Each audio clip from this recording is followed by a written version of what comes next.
New York didn't feel romantic that night. It felt like a machine that never powered down. Sirens in the distance. Subway wind breathing through grates. The cold coming up from the sidewalks like the city was exhaling something tired and metallic. Streetlights made everything look slightly unreal, like the world was a film set that forgot to call rap. And in the middle of all that, Ayan stood outside a small coffee shop in Brooklyn, holding his phone like it was a fragile thing that might cut him if he gripped too hard. He'd typed the message 3 times already. Each version sounded wrong. Too needy, too dramatic, too controlled, too casual, too much, too little. He kept erasing because none of the words could carry the weight he actually felt, the weight he didn't want to admit even to himself. Inside, the shop looked warm through the glass, yellow light, a chalkboard menu, people with laptops and quiet conversations. It was a place designed to make you feel safe. But Ayan didn't feel safe. Not because someone was threatening him, because he was standing at the edge of something that mattered. He finally put the phone back in his pocket, took a slow breath, and stepped inside. The bell over the door made a soft sound. The smell of coffee hit him immediately, bitter and familiar. He scanned the room, and then he saw her, Lena. She was sitting at a small corner table near the window, a mug in her hands like she was warming her palms more than she was drinking. She wore a dark coat, hair pulled back loosely, a few strands falling near her cheek like they didn't want to follow rules. She wasn't looking around, impatiently. She wasn't acting like someone waiting for a performance. She was just there, present, like she belonged to the moment, and wasn't trying to force it into becoming something else. When her eyes met his, she smiled. Not big, not fake, just enough to say, "I'm glad you came." Ayan walked over, feeling like he was carrying an invisible storm in his chest. "Hey," he said. "Hey," she replied, and the way she said it felt like a hand on his shoulder. Calm, steady, no demand. He sat across from her and tried to match her energy, tried to be normal. That was his habit. Normal was a shield. Normal was control. Normal meant he didn't have to show how loud his thoughts were. But Lena had a way of seeing through his normal. "You look like you ran here," she said softly. "I didn't," he answered, then paused. I didn't want to be late." She nodded like she understood something deeper than time. "Do you want coffee?" "Yeah," he said, and then he stopped because he could hear it. The part of him that wanted to keep the conversation in safe territory. Coffee, weather, work, any topic that could be solved. Lena stood and walked to the counter. Ayan watched her, not in the shallow way people watch beauty, but in the way a person watches something they can't afford to lose. He hated that feeling, not because Lena had done anything wrong, because the fear itself felt like a weakness he couldn't engineer out. When she returned, she placed a cup in front of him. "No sugar," she said. "You always make that face when it's too sweet." Ayan blinked. "You noticed that?" She sat down again, wrapping her hands around her own mug. "I notice a lot." He forced a small smile. "That's dangerous." "Not dangerous," she corrected, "just honest." The word honest landed in his chest like a stone. He looked down at the coffee, watching the steam rise, and he felt the familiar urge to manage the moment, to control the narrative, to keep it clean. But tonight wasn't clean. Tonight was raw. Lena leaned forward slightly. "So, what's going on?" Ayan opened his mouth and nothing came out. The silence stretched, not awkward, just real. Lena didn't rush him. She didn't fill it with jokes. She let the space stay open, like she was giving him permission to exist there. He finally said, "I've been thinking too much." She gave a small smile. "That's your brand." He laughed quietly, but it was thin. "Yeah, it's not funny though." Lena's expression softened. "Tell me." Ayan swallowed. He could feel his throat tighten, the way it did when he was about to say something that could change everything. "I don't know how to do this," he admitted. "Do what?" "This," he said, gesturing between them. "Us. The closeness, the real part." Lena watched him carefully. "You've been doing it." He shook his head. "No, I've been pretending I'm doing it. I've been acting like I'm fine, like I'm steady, like I can handle it. And you can't?" Ayan's laugh came out bitter this time. "I can handle everything else. Work problems, deadlines, stress. I can handle chaos if it has a system, if it has a pattern. But this doesn't. Lena didn't interrupt. She just waited. Jan took a breath. I'm scared. Her eyes didn't widen. She didn't look shocked. She just nodded like fear was a normal language.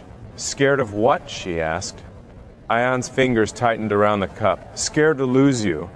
Lena's face went still, not cold, but serious. He rushed to explain, because that's what he did when vulnerability appeared. He tried to cover it with logic. It's not because I don't trust you, he said quickly. It's because I know how rare this is. I know what it means when your heart finally feels safe. And it's like I can feel the future trying to take it away. Lena's voice was quiet. Are you asking me for a promise? Ayan paused. That was the truth, wasn't it? A contract, a guarantee, something signed in ink that could protect him from uncertainty. But he hated that impulse. He hated it because he knew it could ruin everything. He'd seen it before in his own life. The way fear turned into control, the way control turned into pressure, the way pressure turned into distance. He looked up at her. I don't want to ask you for a promise I know you can't give. Lena's eyes held his. Then what do you want? He swallowed. I want closeness, without the cage. Lena leaned back, letting out a slow breath. Okay? Ayan blinked. Okay? She nodded. Yeah, okay, that's the real conversation. He stared at her, confused. You're not mad? Why would I be mad? Because I'm basically telling you I'm a mess, he said, voice low. Lena's smile returned, smaller. You're telling me you're human. That's not a mess. That's a person. Ayan's eyes burned slightly, and he hated that too. He didn't cry. He didn't let tears happen in public. Tears felt like losing control. But Lena had a way of making losing control feel like maybe it was the point. She took another sip of her drink, then said, Can I tell you something? Ayan nodded. When we met, she said, I liked you because you were calm. You had this grounded energy, like you weren't trying to impress anybody. But I also noticed something else. What? You hold your emotions like they're dangerous, she said. Like if you let them out, they'll break something. Ayan's jaw tightened. He didn't deny it. Lena continued. I've dated men who wanted certainty, who wanted me to reassure them every day, every hour. It turns love into labor.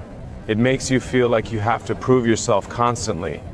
Ayan looked away. I don't want that. I know, she said gently. That's why we're talking.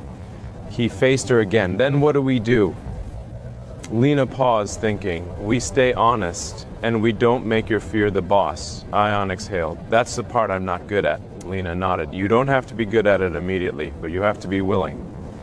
He stared at her. I am. Lena's eyes softened again, and her voice became even quieter. I'm not asking you to stop feeling scared. I'm asking you to stop punishing us for it. That sentence hit him harder than anything else. He whispered, I didn't realize I was punishing us. You do it in small ways, she said. You pull back, you get busy, you answer messages slower, you become polite instead of close. It's like you're leaving the room before I can. Ayan's stomach twisted. I'm trying to protect myself.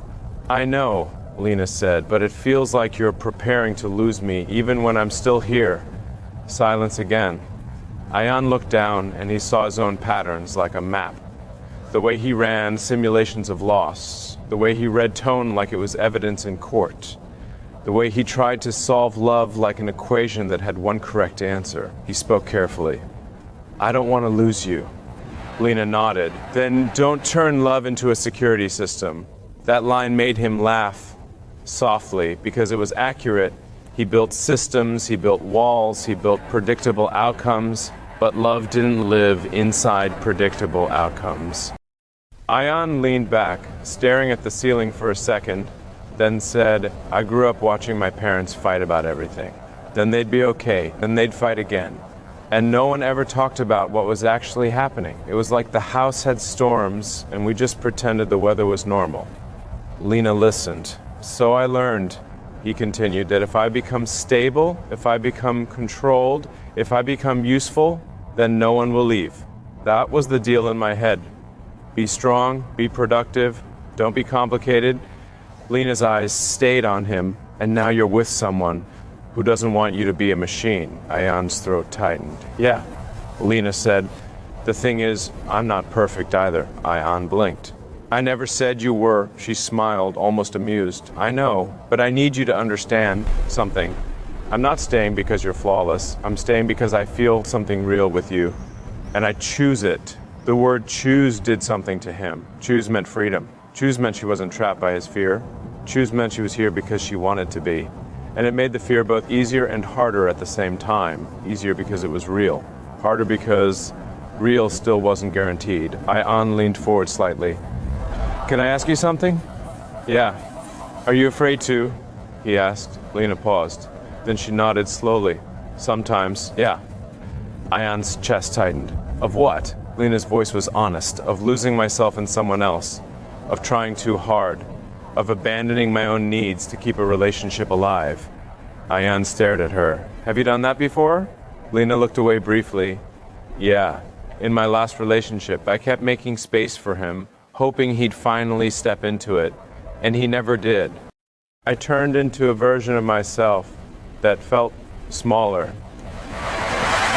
Ayan felt something heavy settle in his stomach. I don't want you to feel smaller with me. Lena looked back at him. Then don't make me responsible for your fear. That sentence wasn't cruel, it was clean, clear, like a boundary drawn with kindness. Ayan nodded slowly. Okay. Lena watched him for a moment. Do you know what I want? Ayan shook his head. I want a love that breathes, she said. A love that doesn't demand proof every day. A love where we can be close without monitoring each other like we're about to disappear. Ayan swallowed. I want that too, Lena smiled. Then we practice. Practice? He repeated. Yeah, she said. Like anything else, you won't get it right every time. You'll mess up, you'll pull back, I'll call it out. We'll talk. We'll try again. Ayan stared at her. That sounds exhausting. Lena laughed softly. It is. And it's also worth it. He sat with that. The reality, the simplicity, the lack of a magical solution. Outside the window, a couple walked past holding hands, their faces lit by street light. The city kept moving. The world kept being the world. And inside this small coffee shop, two people were trying to build something without fences. Ayan took a sip of coffee. It was hot, bitter, grounding. He said quietly, so what does it look like? Love without a safety net, Lena thought. It looks like this. You tell me you're scared instead of pretending you're fine, and I hear you instead of panicking. And neither of us uses the fear as a weapon. Ayan nodded slowly. And when I feel like pulling away, then you tell me, Lena said. You say, I'm feeling the urge to disappear. We slow down, we don't punish each other for being human. Ayan stared at her. Will you really do that? Lena's eyes didn't waver, if you will. Ayan felt something in his chest loosen, just slightly. Not certainty, not guarantee, but something softer. Faith, he whispered. Okay, I'll try. Lena smiled. Good. Ayan looked down again, and then he admitted the thing he'd been avoiding. I've been thinking about labels. Lena raised an eyebrow. Like what label? Like, what are we? He said. Lena's expression stayed calm. And what does your brain do with that question? Ayan exhaled. It tries to turn it into security. Lena nodded. Exactly. Ayan looked at her. Do you think labels are bad? No, she said. I think labels are fine if they come from clarity, not from fear. Ayan sat with that. So what do? Lena smiled gently. We don't rush, but we also don't hide. We keep choosing each other. And the label will make sense when it's real, not when your anxiety wants it. Ayan laughed quietly. You make it sound easy. Lena shook her head. It's not easy. It's simple. Simple was not the same as easy. Ayan knew that. Engineering had taught him that the most powerful principles were often simple. Gravity, load, stress, truth. Lena's truth was simple too. They sat in silence for a few seconds and it wasn't uncomfortable. It felt like the room had softened around them. Then Lena asked, Can I ask you something now? Ayan nodded. Do you believe you're worth staying for? she asked. The question startled him. He opened his mouth, and his instincts rushed to answer logically, of course. He had accomplishments, he had stability, he had value. But that wasn't what she meant. She wasn't asking about his resume. She was asking about him. Ion's voice came out low. Sometimes I don't know. Lena's face softened even more. That's the real fear, isn't it? Ion's eyes dropped to the table. Yeah, Lena said gently. The problem isn't that you're scared to lose me. The problem is that a part of you believes it would make sense if you did.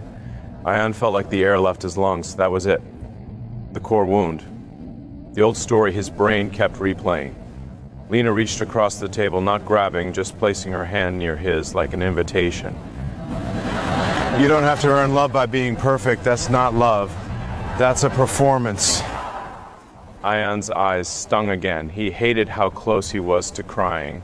He hated how she could reach places in him that he'd kept locked. He whispered, I don't know how to stop performing. Lena's voice stayed soft. Then start small. Tonight, stop performing. Just be here. Ion looked at her hand, then slowly placed his own hand near it. Not grabbing, not clinging, just touching the edge of closeness. He felt warmth, simple human warmth, and it made him realize how cold he'd been inside for years without noticing. He said, I'm here. Lena smiled. I know, they stayed like that for a while, and the fear didn't vanish. It didn't magically disappear like a movie scene, but it changed shape. It stopped being a monster and became a signal, a call for presence, a reminder to stay in the moment instead of escaping into future disasters. Later, when they walked out of the coffee shop, the cold hit them again. The city still felt like a machine, but Ion felt different.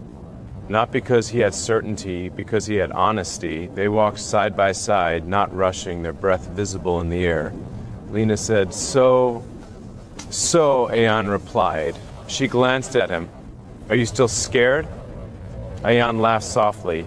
Yeah. Lena nodded. Good. Now don't let it drive.